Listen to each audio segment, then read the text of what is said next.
Hi guys, Dan Cooper here from Pro Tools Expert, and in this video I'm going to be talking about this. This is the Vox AC30 HW2X. Now the HW stands for hand wired and the X means that these have the blue Celestion speakers in the back.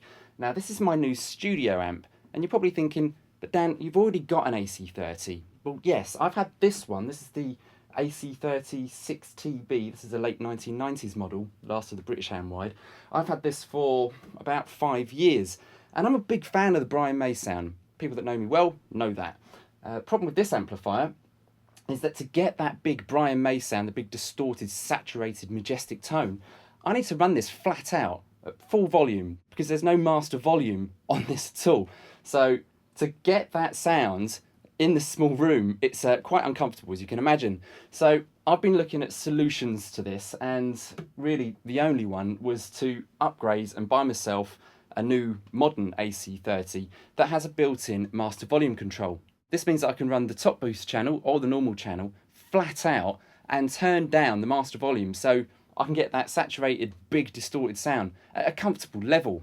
So what have we got on the top of the amp? Well, we've got two channels. We've got the normal channel and we've got the famous top boost channel. And the top boost channel has something quite clever on it. It has a cool and a hot switch. For me, this kind of feels like it's a built-in treble booster. Treble boosters boost the signal from your guitar into the pre, and it gives you again that lovely big saturated sound. We've got basic tone controls here for the top boost channel. We've got only bass and treble, and further along we've got a high cut as well, which works globally across the amp. Now the magic of this amp is that it's 2 amps really. It's an AC30 clearly, but it's also an AC15, and we've got this switch just on the top here where we can select an AC15, which basically deactivates half of the tubes in this amp, giving you a slightly less raunchy tone and slightly less volume. But if you want the full AC30 effect, you just click it across into AC30.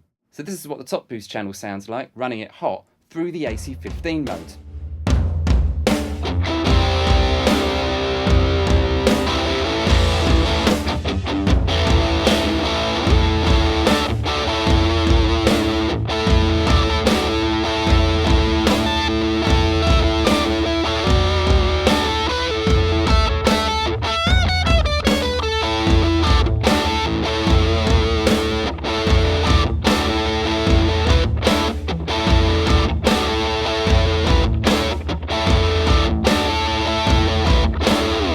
Now I had the master volume set to about, I'd say about 20%. It really wasn't that loud in this room, yet I've got a huge amount of sustain and grunt from just sitting next to this amp.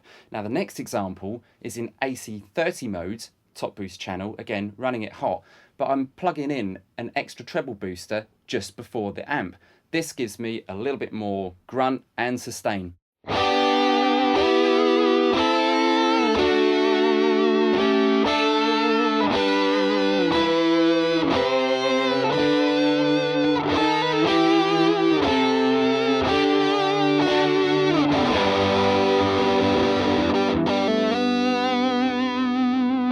The last example again is the guitar running through a treble booster into the top boost channel, running it hot in AC30 mode.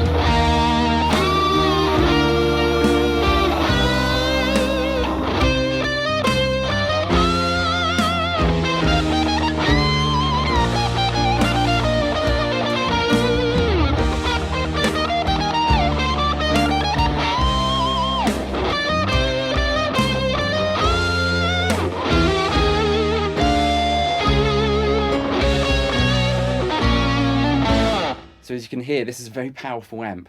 Now, the thing I love about AC30s is that there's a huge variety of tone to be had out of them.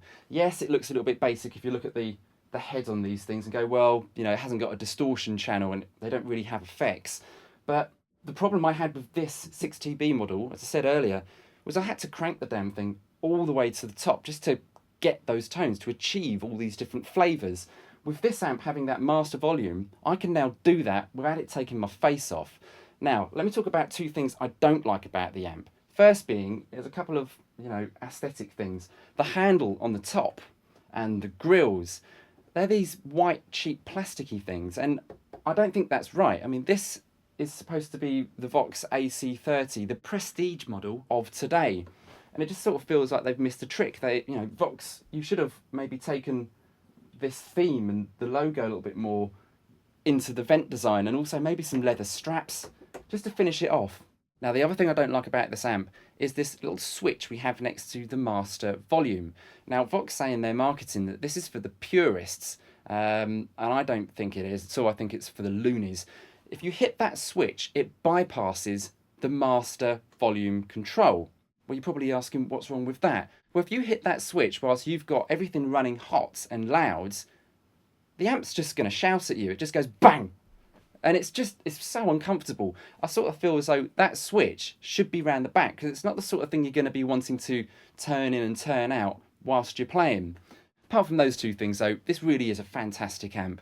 I hope you guys got something from that. Let us know your thoughts on the AC30 HW2X in the comments below. I've been Dan from Pro Tools Expert, and thanks for watching.